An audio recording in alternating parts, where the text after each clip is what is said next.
Book 5 Chapter 20. It didn't take long after acquiring the Carousel Atlas to figure out that the book was made for scholars, not puny film buffs. At first glance, it did look organized. Everything was divided into sections based on spoilers, geography, and by topic.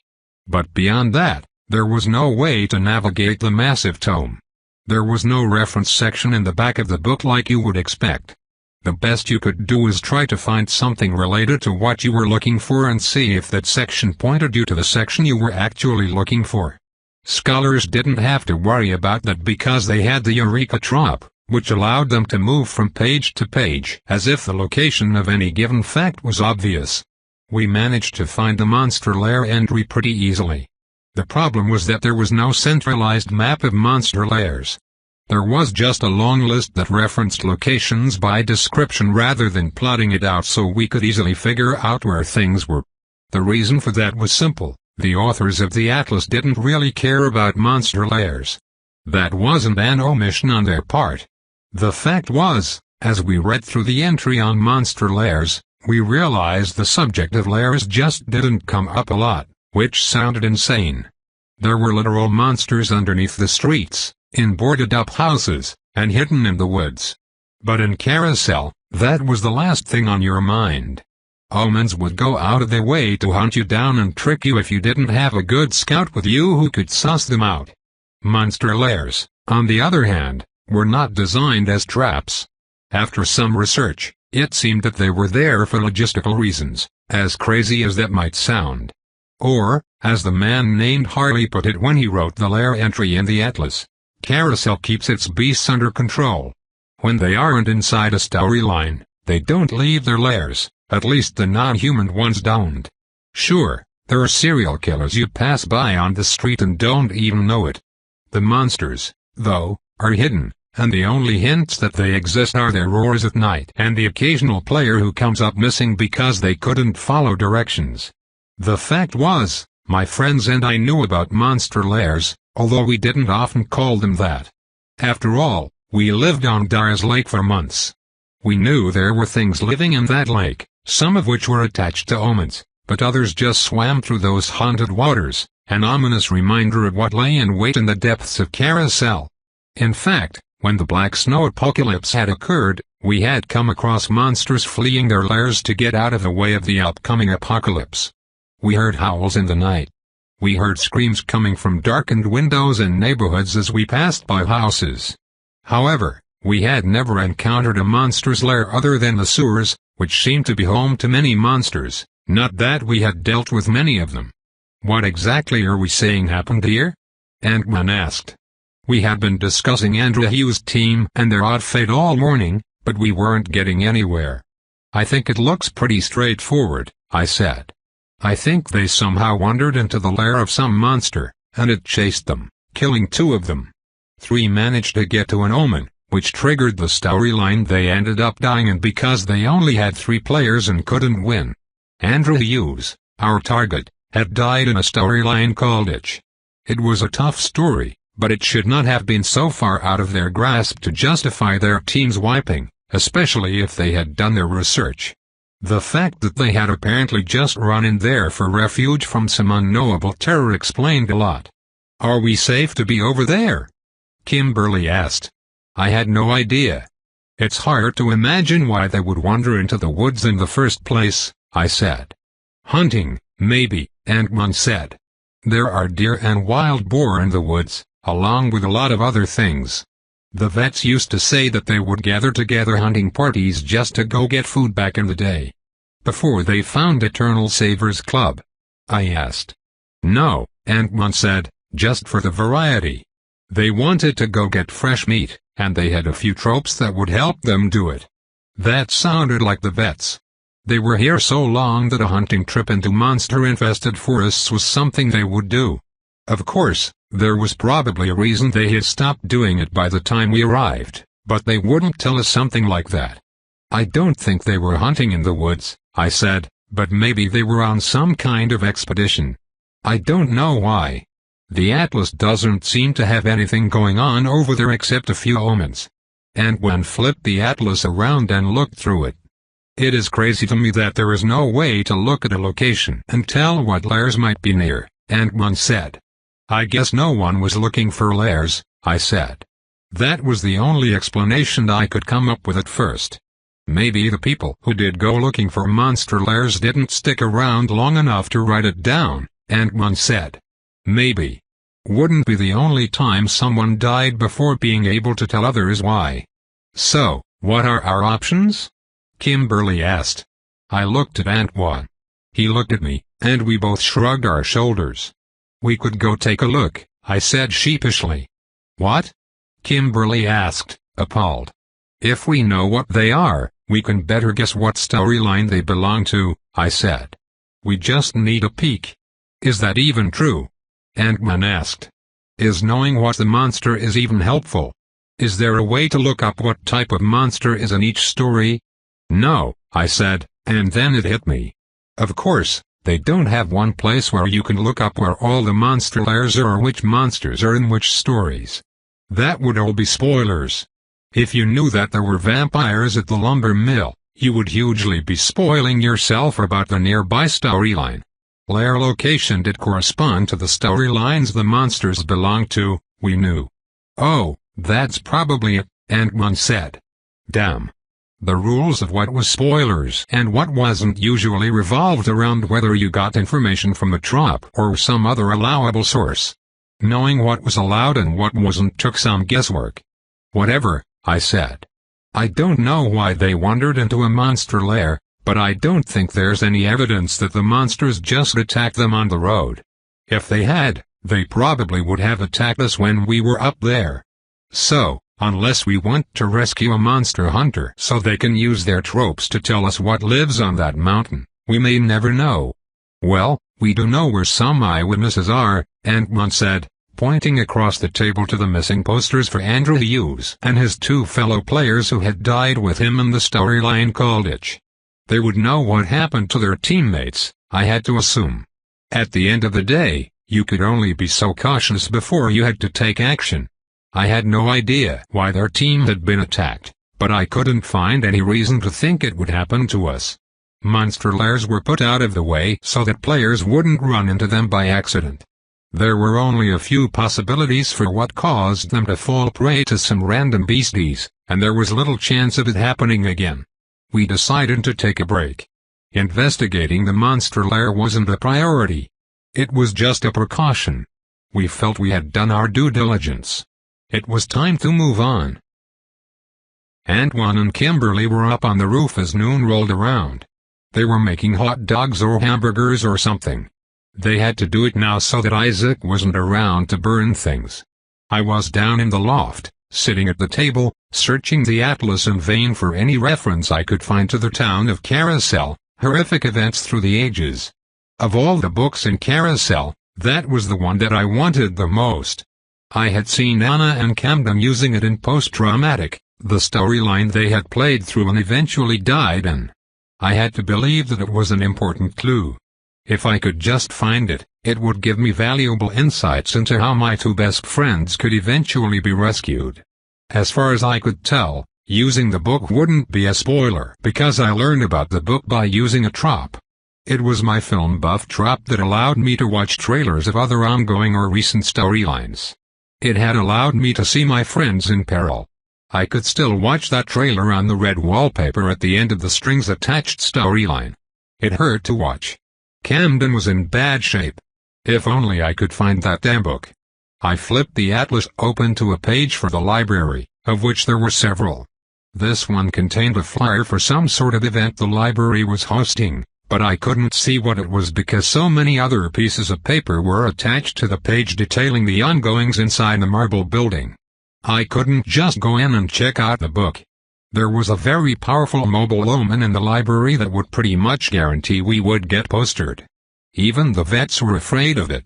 The problem was that the vets' method of avoiding the mobile omen, which was set to run around the library at knee height, was to play through another library omen that we were also too under-level to complete. They would play through that second storyline and burn down the children's section of the library so that the mobile omen wouldn't be around to be a threat. But if we couldn't do that, then what could we do? I stared at the page, hoping that if I stared at it long enough, I would see the matrix and know exactly what we needed to do. I stared at it for so long that I fell asleep.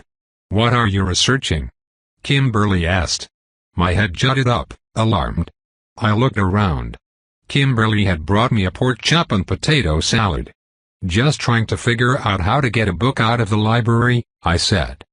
"I always used my library card," she said. I gave her a polite chuckle. "I'm afraid that's not enough," I said. "What was the deal with the book again that you were trying to get?" Kimberly asked. "It's a prop that they used in the storyline that they died in," I said. "Anna and Camden seemed to think it was important. If we can get a copy of it, maybe we will be that much more prepared." Kimberly nodded. "But we can't go in the library," she said. "Nope," I said, "but I've got a plan." She waited eagerly for me to tell her about our heist. "That mobile omen that gives us so much trouble in the library is only active during business hours," I said. "So, if we were to get Dinah to pick a lock, we could sneak in, and as long as we avoided the fairy tale section, we would be home free to find that book. Oh, and we would have to be careful not to wake the books up, which means something ominous, I'm sure." "How dangerous is it?" she asked. "It's probably really dangerous, but it could help us in rescuing Anna and Camden." She thought for a moment, then she pulled out her cell phone, brushed away a piece of paper that had covered the library flyer, and started dialing a number. Someone answered on the other end. "Hello, Sue," Kimberly said. "I was hoping to put a book on hold." "Kimberly Madison. As soon as possible. It's called The Town of Carousel, Horrific Events Through the Ages. I don't know the author." She waited for a moment. "You do?" she asked. "That's great. When will we be able to pick it up?" "That sounds great. Also, I know this is weird, but it would mean the world to me if you could have someone deliver it to us outside of the library. My friend is afraid of books. You are such a sweetheart. Thank you so much. We'll be there." She hung up her phone with a smile. "We can pick it up tomorrow," she said. Of course, the solution was talking to people. How did I always manage to forget that? I thanked her, and she went back up to the roof. Now, I had to research if Kimberly's little plan would get us killed in some other way. Book 5 Chapter 21. Having not been able to find anything explicitly forbidding Kimberly's NPC trickery, I decided to join her and add one on the roof. At the end of the day, we needed the disaster book to prep for a single rescue. If Carousel wanted to prevent that, it wouldn't have shown the book to me when I used "coming to a theater near you" at the end of the strings attached. All signs were a go. When I got up to the roof, I saw Ad1 staring through the telescope, searching for omens while simultaneously petting dogs on his left and right. The dogs were very obedient and well-trained, but they were anxious with Bobby gone. Ad1 seemed to be in a good mood, but I couldn't say whether he actually was. It had been 2 days since the others had gone on their run. The plan was for us to go pick them up because, although Isaac did have a scouting troop, it was a lot more hands-on than mine was. He had to notice things first and comment on them, and then he would be given information. It was safer if I guided them. That plan apparently wasn't good enough for them. "I see the others," Ad1 said. "Already?" Kimberly asked. "We were supposed to head over there in a few. Do they look okay?" Ad1 stared through the telescope. "They don't look happy," he said. "They didn't need to look happy. They just needed to be alive." Before too long, they were storming in from the back door into Kimberly's loft. We greeted them in the living room area. They marched in one by one. Isaac looked completely exhausted mentally. Cassie gave me a weak smile. Ramona looked utterly emotionless. Bobby seemed like his old chipper self and quickly made his way up to the roof to see his dogs after waving hello. I couldn't see that Dinah had any negative impacts from the storyline they had run, but then she was pretty high level for that story. "Did you guys know?" Isaac asked. "Did we know what?" I asked. "You know," he said. "Did you guys know what the storyline was about?" I shook my head. "We didn't know anything more than you did going in." That was true. Of course, I did avoid some educated guessing that might clue them into things that might make them hesitant to do the run. I didn't want to send them into a storyline that would disgust them, but I would rather do that than send them into one where they could lose. Normally, I would be alright with you venting about this, I said, but we don't want to risk you spoiling the story for us if we need to run it in the future. I'm sure you understand. Isaac nodded his head and then found his way to the bathroom, where he could be heard loudly brushing his teeth as if he were making some point. Of course, there was no real chance that we would ever run that storyline. Spoilers didn't matter. "What's this?" Cassie asked as she saw a missing poster on the table and picked it up. "Oh my God, are you guys going to rescue him?" "That's the plan," Ant-Man said. Cassie started to tear up. Isaac, get out here. They are planning to rescue Andrew." I could hear Isaac spitting into the sink, and then he rushed out to join us again. "A rescue? I thought you guys said you weren't going to do it yet," he said. "We moved it up on the schedule," I said. "Are we going soon?" Cassie asked, suddenly excited. "We're still in the planning phase," I said. "We can't risk rushing this." "Do you want me to use my trop?" she asked. I nodded and said, "That'll be tomorrow, though. You guys need to rest up." Isaac and Cassie suddenly were in a good mood, as good as could be expected. Isaac even promised to cook us dinner. I noticed that Ramona stayed back and listened before returning to her room. Her face was blank. I decided to talk to her again. Even if we didn't have a personal conversation, at least we could talk about the storyline, a sort of debriefing. As she turned to close the sheet that separated her area from the rest of the dead-end hallway, she saw me following her and paused. "I'm fine," she said. "I'm glad to hear it," I said. "It would be cool if you could talk about the storyline." I thought we couldn't talk about the storyline because of spoilers. "That's just something I told Isaac so he wouldn't complain," I said. "There's no chance that I'm ever going to run the box lunch, so spoilers don't matter." She smiled at that. "So what do you want to know?" she asked. This may be a silly question, but how was it? Do you feel like you contributed? Did you get any rewards? "I got 2 stat tickets and a trop," she said. "I also got a buy one get one free coupon from a buffet in town that promises no omens or danger while eating." She pulled the ticket out of nowhere and showed it to me. "I'm guessing the last thing you want to do is go eat at a buffet." "You're guessing right," she said. Cassie locked me in a freezer, and I ate all of the frozen food. Just shoved it in my mouth. I'm not proud of that. "Dentists don't recommend doing that, you know," I said. "Oh, trust me, I know."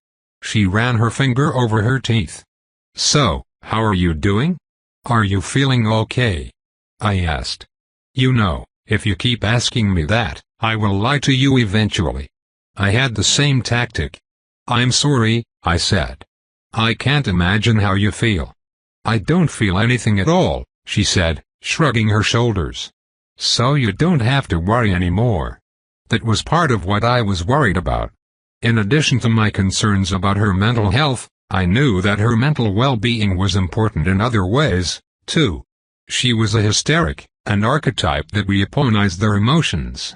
I wondered if she would be able to do her job and survive if she closed herself off. Perhaps her plight was yet another reason we needed to rescue a doctor. I didn't know what tropes Andrew Hughes had, but if he had a psychiatrist trop that could help, it would be a lifesaver. Possibly literally. After you guys went into the story, we got the missing posters and I saw that no one had ever wiped out in that story, so there were no rescues to be done in it. I decided to spoil it for myself and read what the story was about in the atlas. "I am so sorry for sending you there," I said. I couldn't contain my laugh as I said that. Ramona laughed, too. That was a good thing, I thought. "It wasn't bad," she said. "Really. After I got infected, I just wanted to eat and make more of the slimes. It was all I wanted. It made me happy. I could feel dopamine surging in my head like bubble wrap popping. Gotta love a generous parasite," I said. "You should have seen Isaac running from me, though," she said. "He cursed so much we went off screen. I smiled. That was likely why he didn't get a single stat ticket. He should have given in to the slime, I said. Isaac already had some experience being honked out of his mind for most of a storyline. He did eventually, Ramona said, but it was like Carousel was messing with him because he was a comedian, and the story was kind of a comedy but not really. Yeah, something similar happened with him in the diecast storyline. He must give really good reactions if Carousel is keeping him alive to terrify him. I couldn't tell, she said.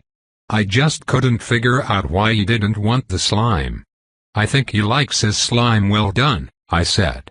She smiled but didn't laugh. Well, I'm glad it wasn't traumatic for everyone. No, she said as she stared into the distance. Not for me.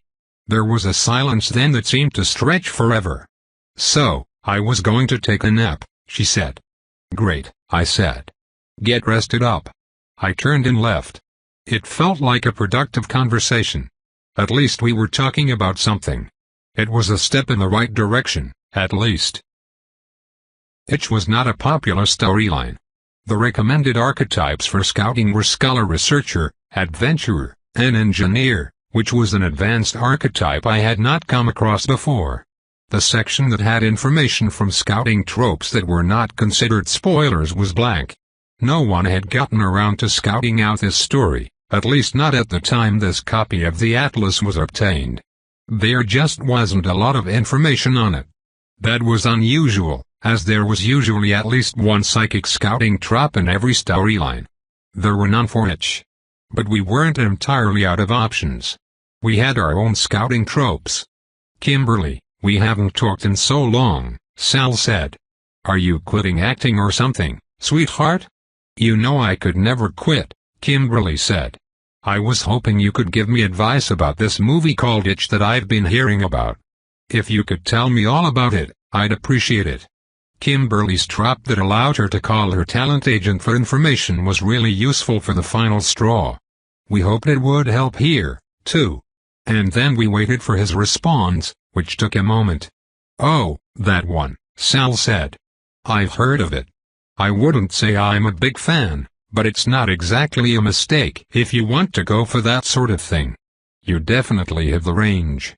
Though I will say the old saying looks don't last is very literal in this screenplay. What's it about? Kimberly asked. I don't recall, Sal said. Certainly a psychological horror, maybe a creature feature. Who knows? It's not my sort of thing. I just skimmed the script. We all looked at each other. We had played around with this trop a ton, and he had never been this tight-lipped. Is that all? Kimberly asked. It is.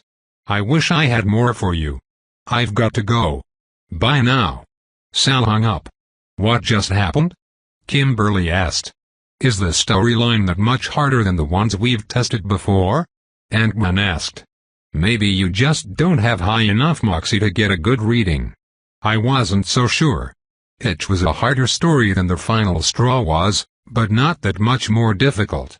Her trop should not have been blanking that hard. When I used my tropes on it when we were out there, they didn't seem to have too much trouble, I said. Location Scout had given me a whole list of rooms and hallways that included terms like living quarters and storage. Not incredibly useful, but pretty standard for the trop. If I had wanted it to do better, I would need to put a lot more points into Savvy. I don't like it here. Had told me how to activate the trop just fine and told me its difficulty was higher than average, but then there were only 3 of us there, so it might actually be pretty average in difficulty for us. Of course, when we used a rescue trop on it, it would be more difficult, but its base difficulty seemed to be about in line with what our levels were. Just a second, I said. Ant-1, equip your rescue trop. He quickly did. Now Kimberly, call Sal again. She dialed out again. Kimberly, I was just thinking about you. What are you doing? Sal asked. Kimberly paused, looked at me, then looked at Ant-1, and then said, I was hoping you could tell me about that new movie Itch. Do you know anything about that? Huh? You know I was reading about it, but I gotta say I'm not a big fan. It's a little bit of psychological horror, a little bit of a thriller, a creature feature, more or less. You probably wouldn't stand out in all the testosterone. What kind of character would I play?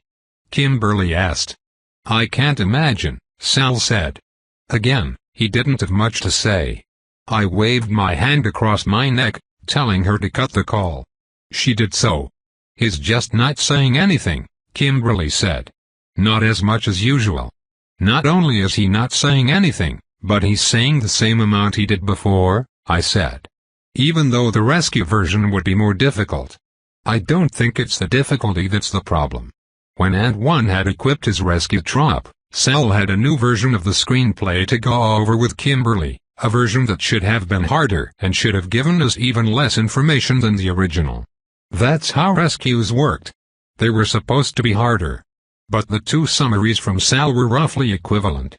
Something else was at play, but I didn't know what. Should we try Dinah's rescue trop? Kimberly asked. It was better than hiking all the way out there to see if it would work. I nodded my head. Antoine unequipped his rescue ticket, and then Dinah equipped hers. Kimberly called Sal again. Kimberly. Sal exclaimed when he answered the phone. I'm having major déjà vu. I just knew you were gonna call me. It is so weird. Hey, Sal. I was wondering about that movie called Itch. Straight to business there, aren't you? He asked. I know we were talking about Itch a few days ago, and I know you were excited to do psychological horror, but unfortunately, I got a new copy of the script, and your role has been almost completely cut. They revamped the script to focus on some other characters. It's still a creature feature or something like that, but you barely get a cameo in it. There was nothing I could do. Do you know what the plot is about? Kimberly asked. I did before, but I have hit so many things on my mind it must have gotten pushed out, Sal said. Well, if that's all, I've gotta be going. Again, he hung up. This time, we just sat back and stared at each other, bewildered. Book 5 Chapter 22 The Carousel Atlas section on rescues was written, or at least rewritten, by Curtis W., who was the same guy whose journal entries in the Atlas told us about Project Rewind. He proposed a system for rating rescue tropes based on 3 criteria: potency, availability, and risk par. I read through the entry in the Atlas aloud so that everyone else could hear. Availability is exactly like it sounds, I said. It's how likely, on a scale of 1 to 5, a rescue trop is to work in any given storyline. Potency is about how straightforward and beatable the game becomes, with emphasis on the win condition that the rescue trop creates. Risk is a question of the conditions for the rescue trop and whether they favor rescuers or not. I continued reading to myself for a little bit, but Antoine interrupted me. What kind of conditions are we talking about? He asked. Is that talking about the live to tell the tale part? Yes, I said. Rescue tropes with high risk create storylines that are just as dangerous to the rescuers as they are to the people they were rescuing. The ones with low risk, you can fail the rescue, but as long as you don't die, you'll be fine. Antoine nodded. Mine must be low risk then. In fact, there was a way to check. Popular rescue tropes had their own small sections. Antoine's rescue trop was called A Race Against Time. It had a risk of 2, a potency of 4, and an availability of 3.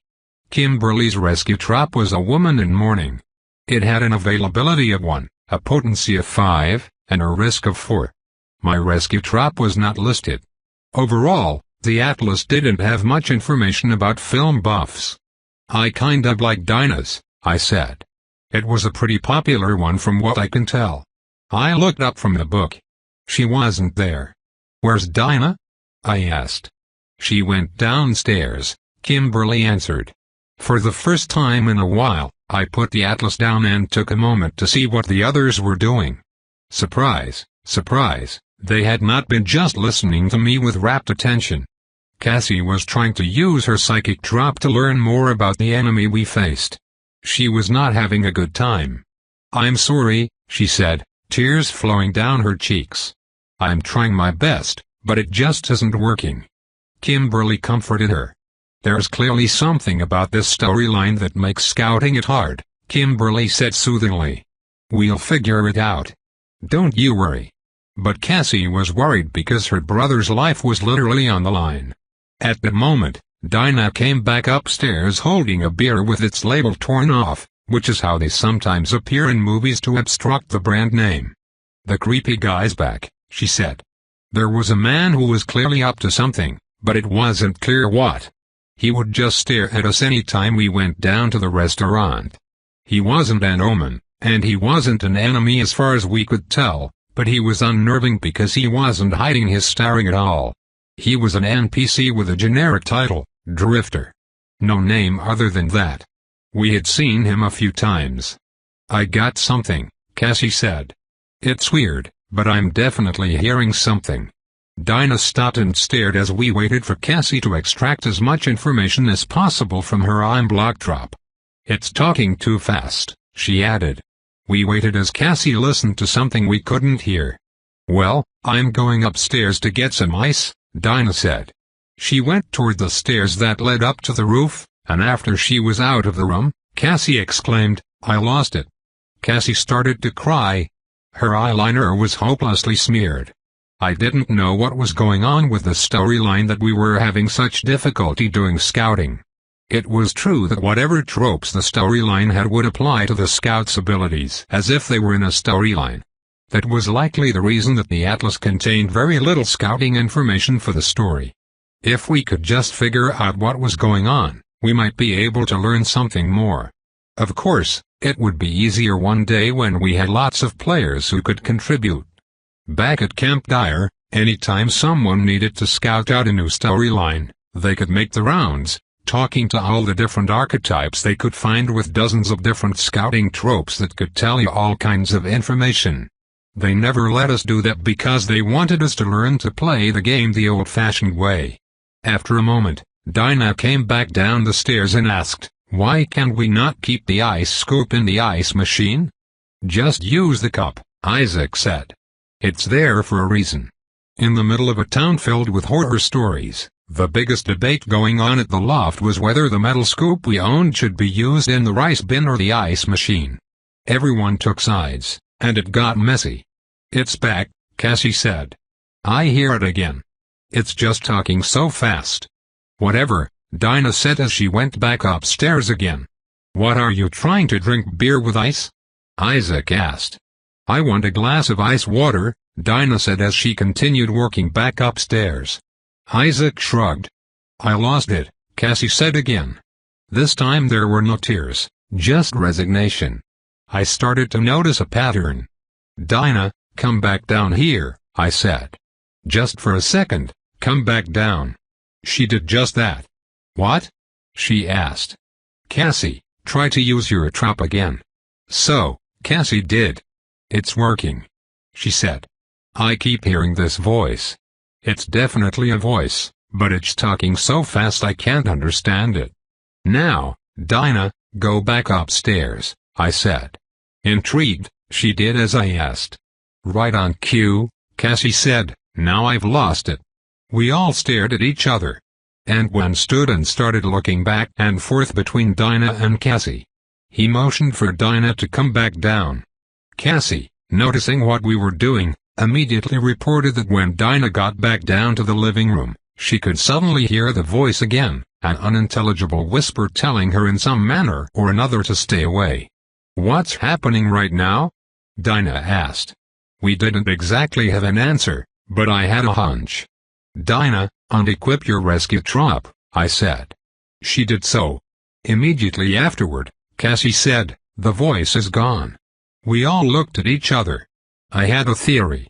"The base story cancels out psychic tropes," I said. That was the only explanation that I could come up with. When Dinah was around and a part of the party, so to speak, Cassie's power was being used to scout out the rescue version of the storyline. When Dinah left, she was scouting out the base version. "Now, Antoine, try," I said. Antoine equipped his rescue trap. We waited a moment for answers to come. "I'm not hearing anything," Cassie said. We looked at Dinah. "So that's weird," Dinah said. It sure was. We tried to confirm many times that Dinah's rescue trop was affecting Cassie's scouting trop, and every time, we came to the conclusion that it was. We knew that rescue tropes changed the base storyline, but whatever Dinah's trop did, it changed it in such a way that Cassie's psychic trop was able to be used. We didn't know what to make of that. Maybe we should just run the base storyline, Ant-Man said. I feel like everything we learn about this thing, the more confusing it gets. No, I said. Half the point of running rescues is to grind levels. If we do the base storyline first, we'll be cutting ourselves off at the knees. We had to at least try a rescue. Doing the base story would dramatically reduce the rewards we received. Look at this. Dinah's rescue trop has a 1 in risk and a 5 in availability. I think it's the perfect way for us to try our first rescue. We'll have a shot at big rewards. Counterpoint, Ant-Man said. The Atlas also says that all rescues are dangerous, even ones that have a 1 in risk. That comparison is to other rescues, not to general storylines. And also, we don't even know what the story is about other than it'll make you ugly. We also know that her trop has a 1 in potency. Mine has a 4. He wasn't wrong. No rescues were actually easy. They were all more difficult than the base storyline. But if we were going to do a rescue, Dinah's trop was the one. I could just feel it. We tabled that conversation. There was no need to make decisions in a rush. As confusing as the storyline was, I was also excited. We didn't know how to navigate the road exactly, but at least we had our hands on the steering wheel.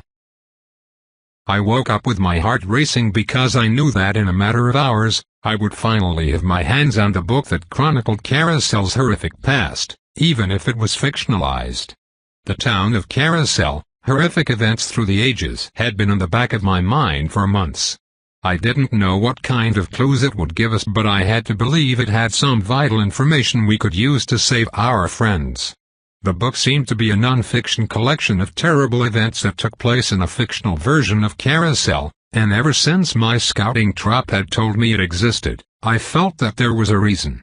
As we walked to the library to pick it up, I could feel the nerves vibrating through my body. Kimberly's little trick to be able to get a book out of the library without having to go in worked well. The Atlas had a section on how to interact with NPCs in Carousel proper, and using your stats or tropes in those interactions was perfectly normal. In fact, the vets had done it plenty when they were researching Secret Lore and the Western Excursion. We had to file it away for future use. Kimberly even wrote it down in the Atlas if anyone in the future ever needed to know there was a way to check out the book as long as you knew its title. The pickup was easy. The NPC holding it smiled as we approached and simply handed it to Kimberly.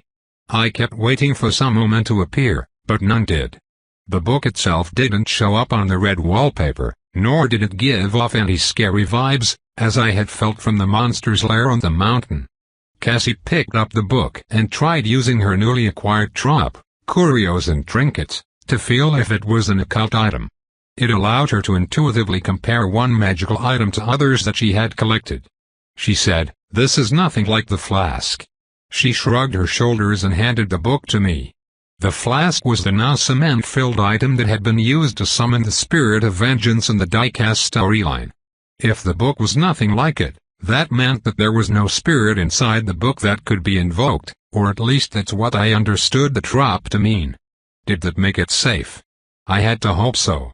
It would be unfair if my scouting trop had told me about this book in the trailers for the strings-attached storyline, and it turned out to be a trap. However, we couldn't be too careful.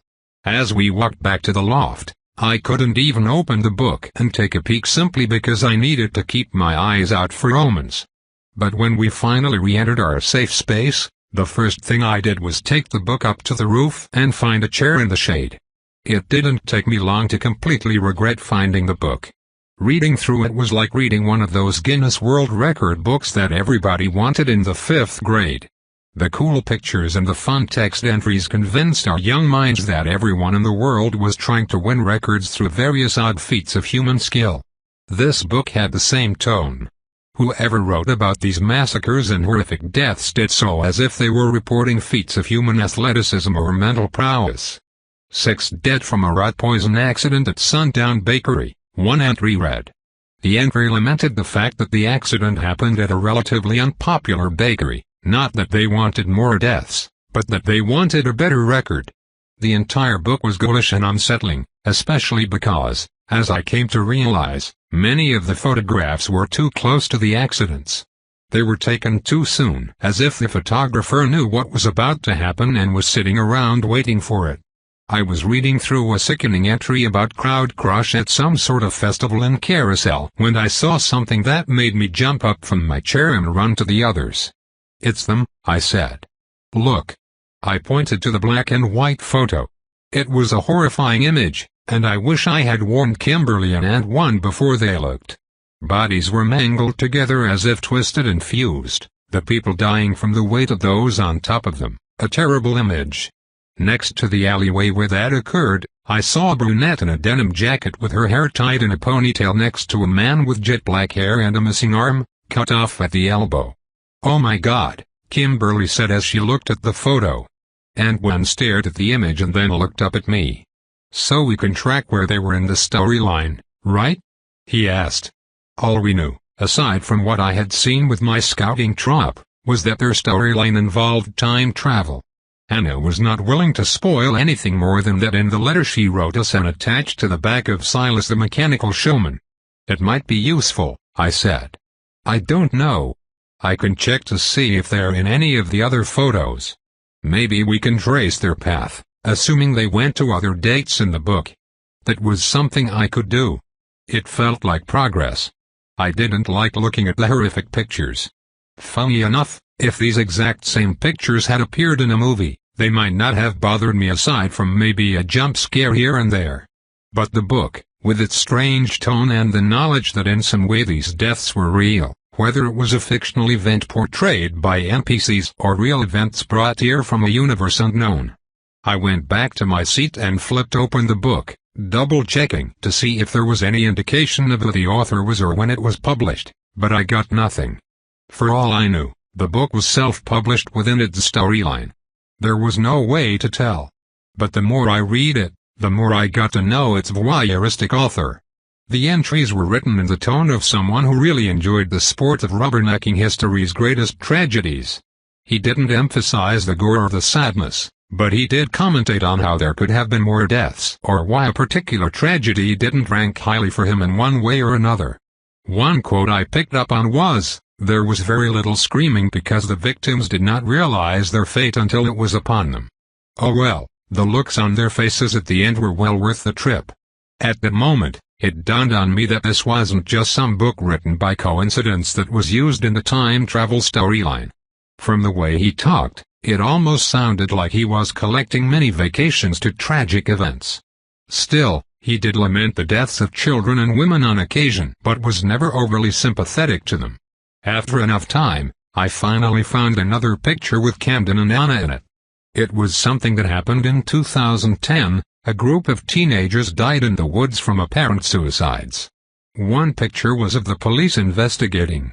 In the background, I saw Anna and Camden walking down the road. I recognized the road. It was one of the roads that led to Camp Dyer. And suddenly, I had all the pieces, and I could put together what had happened. They had gone to that specific tragedy to collect the atlas in 2010, back before it was so heavily censored. But that mere clarification was not what I was after. That was just details of information I already knew. What I needed to know was how to save them. That answer didn't come. As I flipped through the pages and looked intently at each picture to try and find my friends, I started to notice that there was one obscured figure in many of the pictures. It was the same man I had seen in the shadowy alleyway and the trailer for Post-Traumatic, the man wearing an overcoat with the strange amulet. I was done reading. I started to bring the book back down inside, but something within me did not allow it. The book had genuinely creeped me out, and I had no desire to take it inside our sanctuary. I went to the bar that was on the ceiling not far from where I was sitting and found a cabinet to stash the book in. The ceiling was off limits to enemies and omens the same as the loft, but it was also outside, and that's where I left it.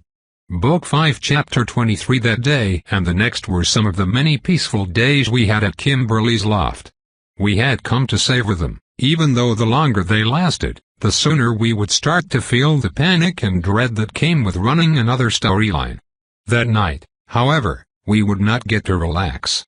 In our first few weeks there, we got used to the occasional knock on the door coming as we went to sleep. Isaac took pride in being able to disengage and send away whatever omen had come to try and trick us into a storyline. We saw no reason to exercise anything but abundant caution, so it was pretty standard for us to use multiple opinions. He would look, then I would look, and then we would decide what to do to send the omen packing. Even though the others didn't have scouting tropes that would allow them to be helpful whenever omens knocked on the main entrance, they still got up and got dressed enough to be ready on the off chance we failed to send away the omen, and we were all drawn into a storyline. Everyone was wide awake by the time we assembled outside the main door after that night's knock. Isaac held his breath as he walked up to the door and put his eye to the peephole. He froze. He literally didn't move for about 10 seconds. Then he backed away and looked at me. It was my turn. From the icy look on his face, there was something terrifying on the other side of the door. I couldn't imagine what it was. Usually, other sounds accompanied the knocking, something like a person asking to be let in or some ominous growls. When I looked through the peephole, what I saw was Camden. My friend Camden Tran, whom I had known since I was a little kid, was standing out in the hallway, anxiously waiting to be let in. He dressed like Camden, short-sleeved, buttoned-up shirt with the top few buttons undone, surfer shorts, a necklace with little white shells on it, the works.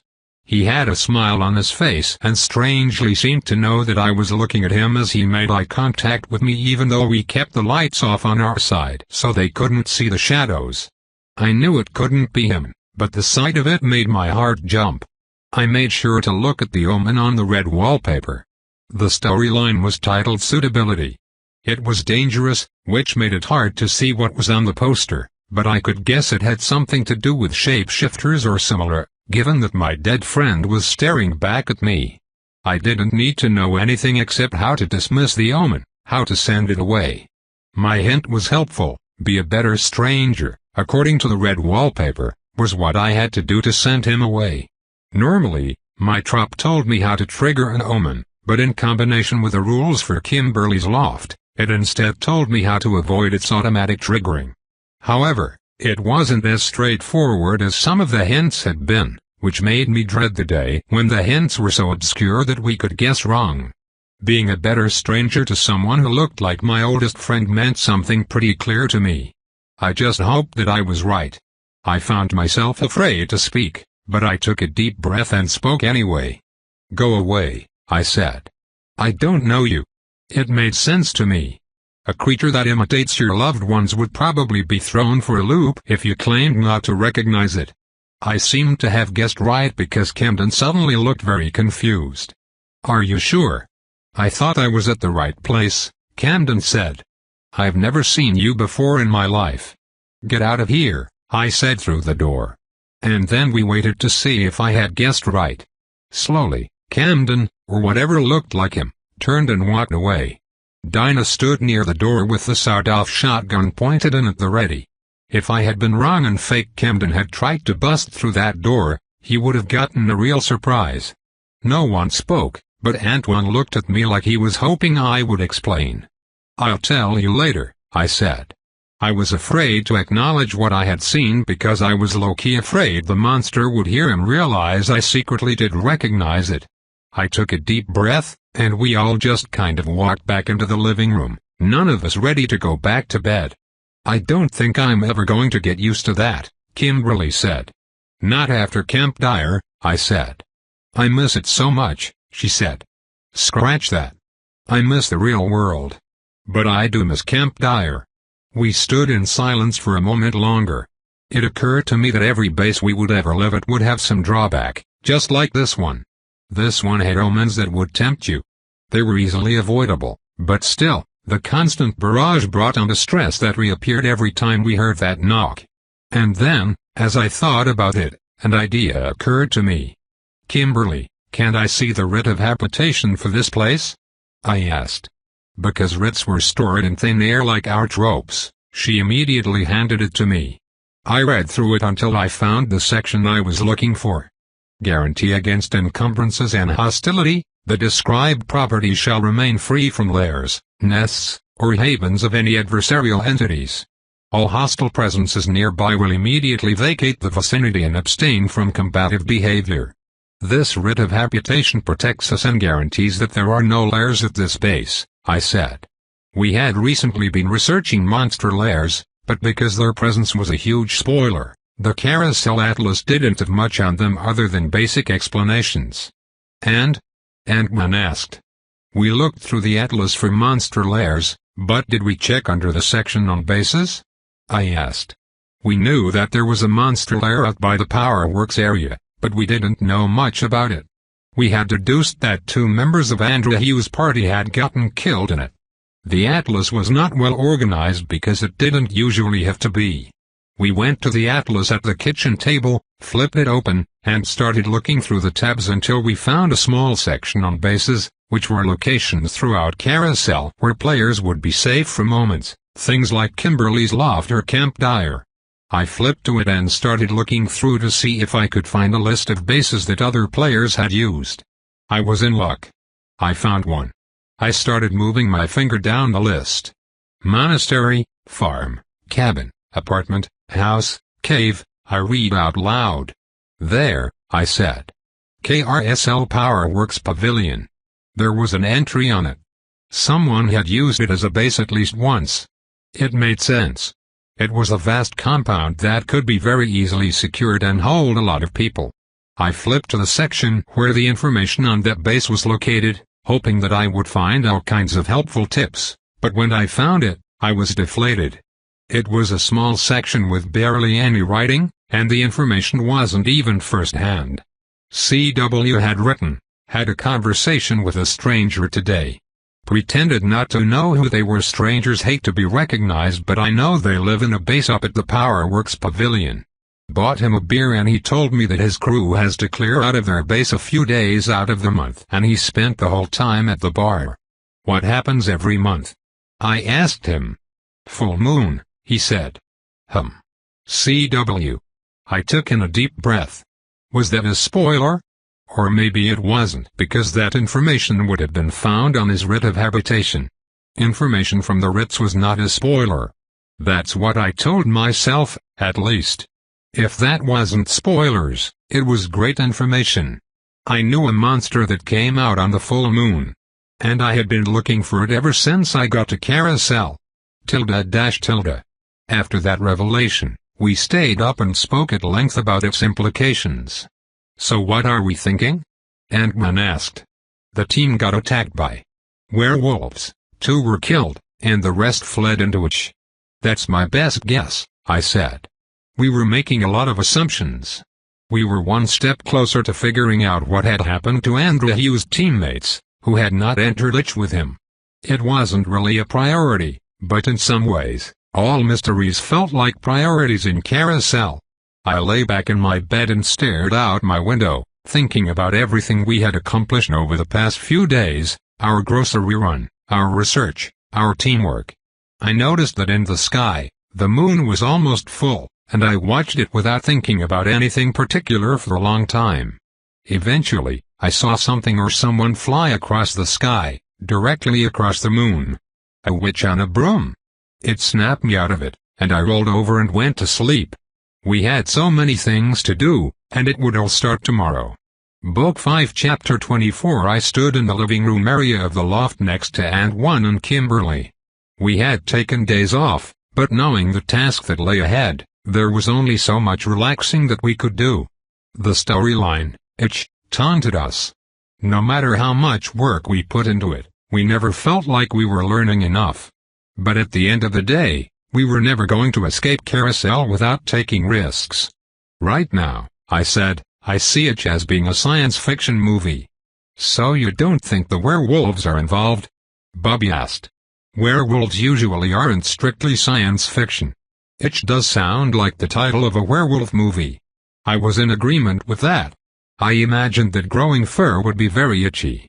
I don't think so, I said. I have a few reasons. First, we have no explanation for what happened to the remaining 2 members of Andrew Hughes' team. Our working theory is that they were killed by whatever lies in the monster's lair, which we think are werewolves. So, if they were killed by the werewolves, and the werewolves are a part of it, then they should show up as potential rescues for that movie, but they don't. The Atlas was clear that if you got killed by monsters outside of a storyline, you could be rescued from the storyline those monsters were originally from. Also, the poster for it was some kind of control panel, like for a computer from the single quote 80s.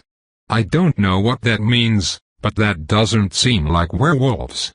But most of all, right now, we are pretty sure that the base story of it doesn't allow psychic powers, and I have a hard time imagining a werewolf story where psychics couldn't exist.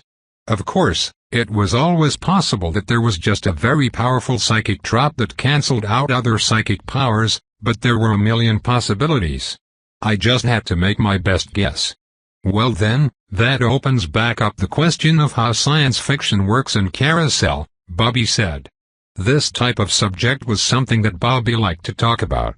We had both been working to try and find our way through the Carousel Atlas as best we could. When it came to things like genre, the problem wasn't that there wasn't enough information, it was that there was too much information, and it was spread out all throughout the Atlas.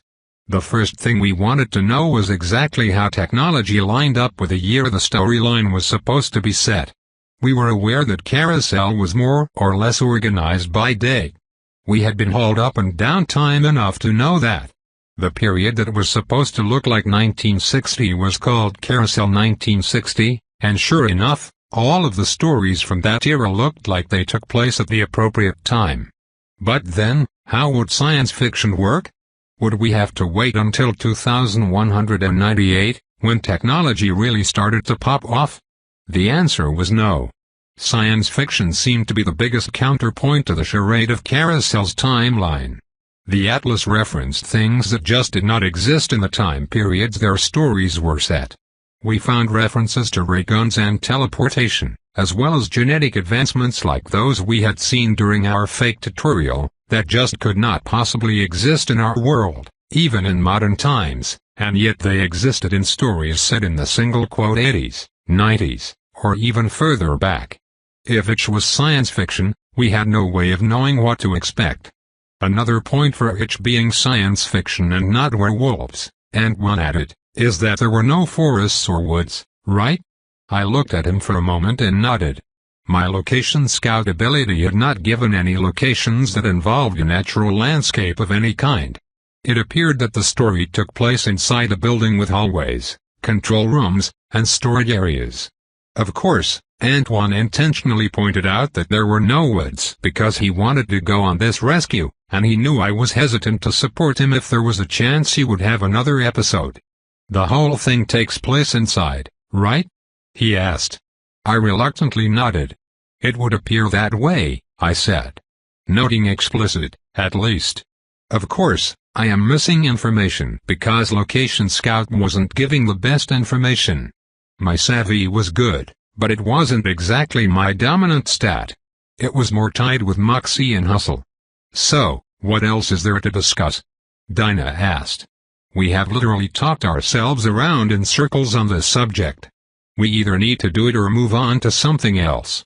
Dinah was never really big on discussion or talking things through. When we talked about going on it, her contribution was, when are we leaving?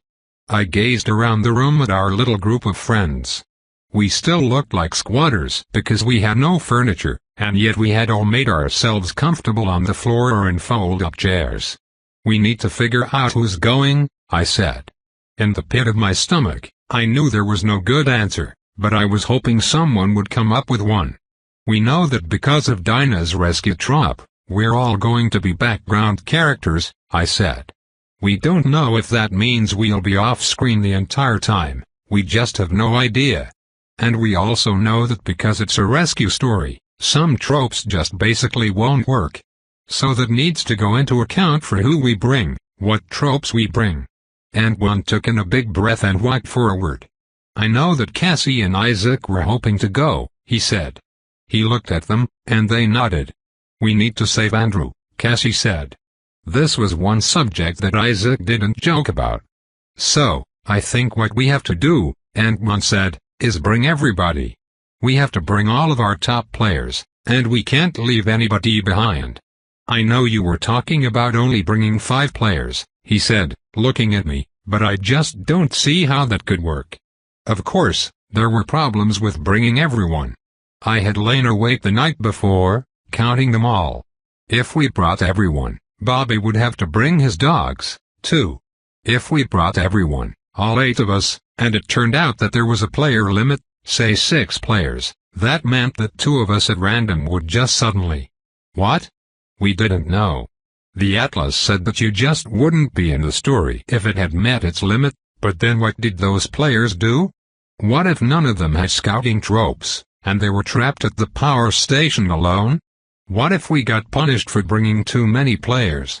Ant-Man stood and argued his case very convincingly, but the truth was, I already agreed with him, but not for anything he said. He talked about how our rescues were never going to get easier. This would literally be the easiest one we ever did, so it was the ideal one to bring the lower-level players on. He was only saying that to rile them up and get them enthusiastic. I wasn't going to poke holes in his argument. Finally, he got to his last and best argument, the very one that I had come up with myself and agreed with. "The fact is," he said, "we don't know how long this storyline lasts. It could last weeks, we don't know. Even if we could leave behind 3 players, we don't know how long they would be left here waiting. With only 3 players, they wouldn't be able to run any storylines safely. And whatever happens to players who don't run storylines could happen to them." It was the same old problem. We didn't have enough players to split up yet. There was a palpable tension in the air as he said that. In fact, I was the only person who allegedly knew what happened to players who didn't run storylines, or, more specifically, I knew what happened to players who quit them. But I wasn't going to explain the nuance. "I agree," I said. "Now, let's get to planning our loadouts." Ant-Man was surprised that I agreed so easily. He had clearly been expecting me to argue against it. After all, he knew what I had seen. He knew what liability he represented. But that was just one more risk we had to take. We were going to use pared-down tropes across the board. A rescue drop was volatile and could change stories tremendously in unpredictable ways. The Carousel Atlas spoke of rescue tropes and advanced archetypes as carefully balanced chemical mixtures that could create chaos with the slightest bit of contamination. Even the vets knew that, and I doubted that they had the section of the Atlas that I was reading. When I had gone on my run with Arthur, and he used his advanced archetype to help change the story into an action-oriented monster hunting story instead of the psychological horror that it was originally, all of the other vets had chosen tropes that were neutral, useful in and of themselves, but that didn't have huge effects on the rest of the story. They didn't even use their aspect tropes. You don't want to step on the toes of the guy who's disarming the bomb, so to speak. In this case, Dinah's rescue drop would take the lead, and we would let it. "So we're not trying out my new drop?" Kimberly asked. "Right, not this time," Ant-Man said. She had just gotten her aspect drop for Celebrity, called the Hall of Fame, and it promised some story-altering and emphasis-changing effects that would normally be really great for a strong player. But we didn't know which elements of that drop would even be taken into account in a rescue. Story alterations were cancelled out across the board. We focused on ourselves and our backgrounds and tried not to think about hedging our bets or relying on improvisation because, if we were background characters, we probably wouldn't have the time to set up the improvisation, to begin with. That ruled out tropes like my raised-by-television ability or cinema seer, which required early access to the on-screen. We even debated whether Bobby would use his drop to swap into the role of a background character because we didn't know if that would be duplicative or cause problems. Then we decided that he ought to use it because that was the ability that allowed him to see the script, and truthfully, that was a very powerful ability for a run like the one we had ahead of us. The newer players had an easier time. They left behind the tropes that they shouldn't bring on a rescue and didn't have many left to go through. As far as weapons went, we brought all we had, including Antoine's baseball bat, the sawed-off shotgun with a trop, and even my hedge shears, even though I didn't know if they would come up organically. Bobby, of course, brought his gaggle of dogs, 5 dogs, varying in size from gigantic to mid-size. They all had names, but I had not learned which belonged to which. It wasn't that I'm not a dog person. It's more that I wasn't sure they were dogs, not on the inside. I could understand that people could be under the influence of mind control and still be people at their core, trapped by the script, not knowing why or how. But was a dog under mind control even really a dog? I didn't bring up these questions with Bobby because he loved those dogs. After much discussion, Kimberly moved to the kitchen and said, "Tonight we feast. All perishables get eaten." "What?" Isaac asked. "I've been eating those gross sardines because I didn't want them to be the only thing that was left so we wouldn't have to just eat sardines, and now we are going to eat everything but the sardines? What was the point of that?" "We never asked you to eat them," Ant-Man said. "And then we began preparing our feast because when we left, we didn't know when we would be back. Or if we would be back." Tobe continued, "Thanks for listening.